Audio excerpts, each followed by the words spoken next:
called me, and I know why he was detained, and it's a legitimate reason. So I do this to board members, but we do have fun at the board. But anyway, Sister Felicia is, to use the term, like a dynamo, energetic, committed, passionate, amazing on that, what do you call that, social media stuff. A fierce and loyal defender of her division, the Albed division. At the executive board, she lobbied hard. She would add to the debate. And when it came to the Albed division, it was certainly a great source of, a great resource. And for anybody in the Albed division, I can tell you, she was your biggest fan and your biggest advocate. So I got to know Felicia. She's very personable, very energetic, and she's leaving the board. But I will remember Felicia, and I would say that I think along the way, and when you work on, well, even in your locals, you have your local executives and all that, you get to know people, you get to be friends. So I have a tremendous amount of respect for Felicia, and she always spoke the truth to power, and I like that. I like that. Sometimes, it's a bit hard to hear, and she was never wrong. That's why I like Felicia. She speaks the truth to power. She wasn't shy, and she was a hard-working individual. And she tells me she's not going away. She's lots of irons in the fires in the community, keeping schools open, working in her community. So, Sister Felicia, it is truly an honor to present you with your plaque and have to say a few words. And I'm about as strong as a rock in a puddle, so bear with me. I do want to take a few minutes to say something, and it's not quite like Jeff, where he's getting to ride off into the sunset and retire and get engaged with whatever it is he wants. I'm not going away. I don't retire till 2034 officially. So I'm here for a while still, but I will still take advantage of the fact that I've got the mic right now. When I was at board on Wednesday, I wanted to thank Smokey, first of all. When I got on the board, I was an alternate. And for any of you guys that don't think that an alternate position is important, I think that I've moved up from every single alternate position that I've ever ran for. So don't undercount it. It's hugely important. So I came onto the board midterm, and the board that I came onto was the all-famous 10-11 board.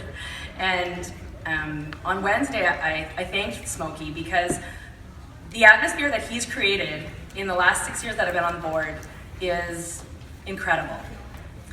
It went from, and no offense to anybody that was on that board, but it went from a very adversarial board to a board where we have open dialogue, where we feel welcome to bring our opinions forward, where we're not afraid to speak.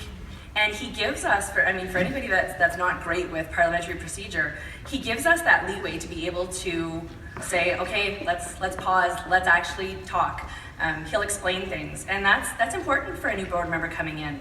And he really, between the team of Smokey and Eddie, they really created an amazing environment. We don't always get along, we don't always agree, we debate, and that's what your board is supposed to do. They've really created an amazing atmosphere. That's why I supported Smokey, that's why I'll continue to support Smokey. But one of the things that I told the board when I was leaving is the number one thing that you guys have to do, and this doesn't matter whether you're on the executive board, whether you're on your sector, or whether you're in your local, just remember to be kind. That's all it's about. If you can remember, and I used to try to do this on the board, was we would have, at least one of the days during board, I would try to organize a dinner or a lunch and invite the entire board, because it's important to remember that we're not just people that are there representing our members. We're people there that have families back home. We're somebody's mom, we're somebody's daughter, we're somebody's wife or husband. And respect is the number one thing. If you guys can treat each other with respect and leave the politics aside, even for an hour a day, to remember that we're all in this for the same reason. We're all in this for our members, and that's the number one thing that you have to remember, is going into any battle, remember that it's about the members. I'm an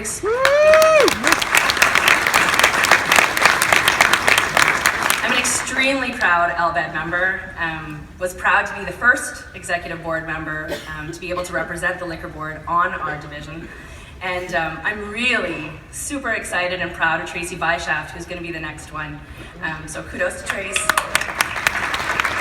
We've got a big fight coming up, and as Smokey said, I'm not going anywhere. My division's getting ready for a strike vote. We're going to be mobilizing.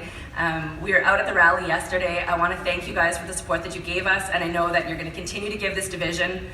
We're in for a fight, and I know that we say that when it comes to LBED strikes all the time, but this year's a little bit different. This year we've got e-commerce and we've got grocery stores that are selling our products in them.